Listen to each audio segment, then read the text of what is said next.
Boop. Happy Tuesday. Today is Tuesday, December 7th, 2021. Today's daily Bible readings come to us from Psalm 126, Isaiah 19, 18 through 25, and then 2 Peter 1, 2 through 15. I'm going to take a look at Isaiah 19 and talk about altars and pillars. As this text is looking to a time in the future for Isaiah when things are going to radically shift. This whole section has to do all about the Egyptians.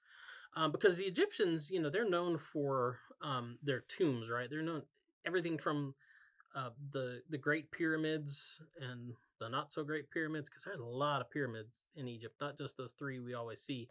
But the Great Pyramids, all the way down to the Valley of the Kings, they were really big on that. They were really big about building tombs, and they were all, they put a great expense of life and wealth and materials into these things, dedicated all to the worship of in memory of kind of would-be god kings, these God with a little g. They put these tombs together so that these people could be worshipped and memorialized. Kind of the idea was in perpetuity forever. Didn't really work out that way. And so they built those. They also built all kinds of altars to all their false gods, the sun god, god of death, some dude with a dog head, like they were all really weird looking. Sorry if you still worship the ancient gods of Egypt. If I offended you, it's probably unique. So anyway, they also really liked their pillars.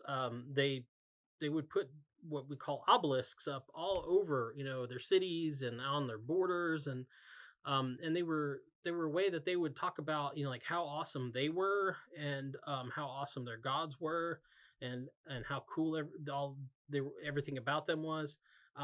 It was like a warning. If you came across one at the border, it was like a warning of that you'd better not mess with them or their gods, because you can't handle all their awesomeness, kind of thing.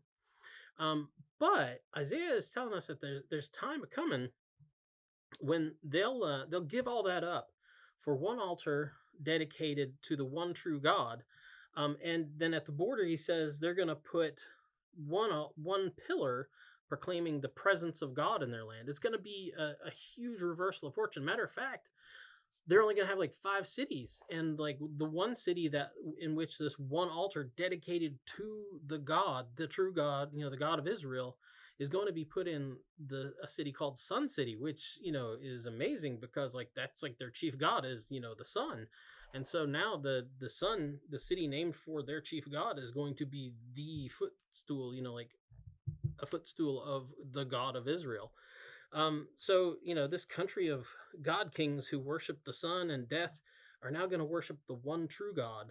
And instead of being just another country of idolatrous oppressors, because that's a big chunk of their history, they will now join with another oppressive country, Assyria, because, Assyria is one of the major baddies in the Old Testament.